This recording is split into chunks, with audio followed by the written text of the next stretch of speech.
बताइए हमें प्रियंका, आप मध्य प्रदेश और बहुत फोकस कर रही है इस चुनाव में, कहीं नहीं, पर ज्यादातर मैं देख रहा हूँ इन दोनों राज्यों में आपने बहुत फोकस किया। किस तरह से आप ये चुनाव देख रही हैं? कि क्या आप वाकई मानती है कि कांग्रेस इन राज्यों में जीत हासिल कर सकती है या कांग्रेस बैकफुट पर है? मैं बिल्कुल मानती हूँ कि जीत हासिल होगी और हमारा काम है लड़ना। हम अपने सिद्धांतों की लड़ाई लड़ रहे हैं, हम जनता की लड़ाई लड़ रहे हैं।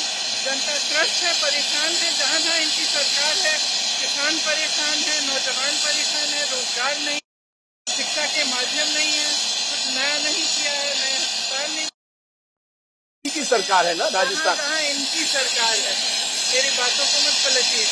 मैंने कहा जहाँ जहाँ इनकी सरकार है ऐसा हो रहा है, लोग परेशान है, तो क्यों नहीं बदलाव लाएंगे? जरूर लाएंगे। इस चुनाव में हम महिला वोट बैंक पर बहुत देख रहे हैं, हर पार्टी कई कई वादे करने के लिए। मैं बहुत समय से ये कह रही हूँ और मुझे बहुत खुशी है कि सारे राजनीतिक दल अब इस बात को समझने लगे हैं। कहा था कि महिलाएं एकजुट हो जाए, तो महिला बड़ी शक्ति है देश की, 50% है, उनको अपना अधिकार भी मिलना चाहिए, उनको हक मिलना चाहिए और हर राजनीतिक दल को उनके लिए लड़ना पड़ेगा, उनको नकारा नहीं जा सकता। पर ये यूपी में नहीं चला, ये आपकी जो महिलाओं के लिए जो आपने किया था वो यूपी में नहीं चला, तो जो नई क्रांतिकारी चीजें होती हैं उनको समय लगता है चलने में। और अच्छा है, मुझे तो खुशी इस बात की और गर्व भी है इस बात की कि हम अलग से महिलाओं के लिए एक अलग घोषणा पत्र भी बनाया, तो मुझे बहुत खुशी है कि हमने एक पहल ली और उसके बाद से बहुत जागरूकता आ गई है महिलाओं में भी और राजनीतिक दलों में भी कि महिलाओं को नकारा नहीं जा सकता। तो मुझे बहुत खुशी है कि हर चुनाव में अब से महिलाओं का बहुत बड़ा श्रेय होगा। जैसे आप चुनाव में पड़ गई है, कंट्रोवर्सी भी आ गई है मध्य प्रदेश में, आप बनाम ज्योतिरादित्य सिंधिया, जो आपने बयान दिया, शिवराज सिंह चौहान से लेकर हर नेता ने आप पर आरोप लगाया कि आपने चुनाव पर्सनल कर दिया, आपने सिंधिया को टारगेट कर दिया। सुबह से शाम तक तो हमें गालियां देते रहते हैं, हमारे परिवार के बच्चों को भी नहीं छोड़ा, बुजुर्गों को, माँ बाप सबको सुबह से शाम तक उल्टा सीधा कहते रहते हैं। हम तो कोई रोते नहीं है भाई इन बातों के, हम समझते हैं सार्वजनिक जीवन है, सुनना पड़ता है, लड़ना पड़ता है, संघर्ष करना पड़ता है, और ये भी थोड़ी हिम्मत करें। तो आप भी पर्सनल कर रही हैं अब चुनाव। पर्सनल क्या कहा? मैंने कहा कि महान अभिनेता है, इसमें पर्सनल ये आपने कहा उनका हाइट छोटा है, ये सब आपने जैसे ही उठाया, उनका अहंकार बढ़ा है, अहंकार बढ़ा और हाइट छोटा है, तो वो बड़े गुस्से में हो गए, तो उन्होंने कहा चुनाव का मुद्दा नहीं है, ये हास्य चीज है और चुनाव मतलब भाषण के बीच में कुछ ऐसी चीजें ठीक है। चुनाव के मुद्दे क्या है? बेरोजगारी, महंगाई। जिस तरह से मध्य प्रदेश में की सरकार ने 21 रोजगार दिए 3 सालों में, 21 रोजगार, शर्म आनी चाहिए इनको कि इन्हीं मुद्दों पर चुनाव लड़ा जाए, इन्हीं पर बात। आखिरी सवाल, आपका रोल क्या है? आखिरी सवाल, आपका रोल फिर क्या है? राहुल गांधी प्रचार कर रहे हैं, तो आपका क्या रोल है? मेरा रोल है अपनी पार्टी के सिद्धांतों के लिए लड़ना जी, अपने देश के संविधान के सिद्धांतों के लिए लड़ना, जो गरीब हैं, जो किसान हैं, जो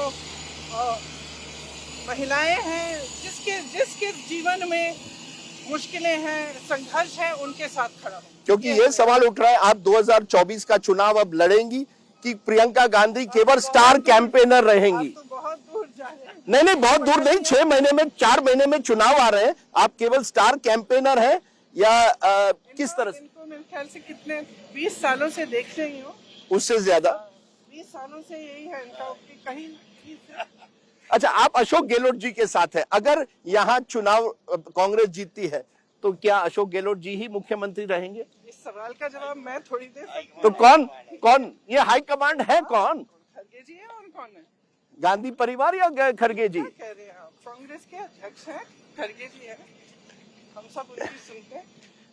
प्रियंका जी, आप अब जैसे आपने कहा 20 साल से आप पूछ रही हैं, आप इस तरफ आइए सर, तो आखिर में मैं उस तरफ। अच्छा, आप आखिरी सवाल, आप ये कैंपेन पर जाती हैं, आपने सबसे बड़ी बात क्या सीखी है बदलाव क्या आया है प्रियंका गांधी में इतने सालों में? आपने कहा 20 साल से मैं यही सवाल पूछता हूं, आप में क्या बदलाव आया है? तो आप बताएंगे ना। नहीं, ये आप मुझे बताइए कि आप क्या बदलाव नजर करती हैं?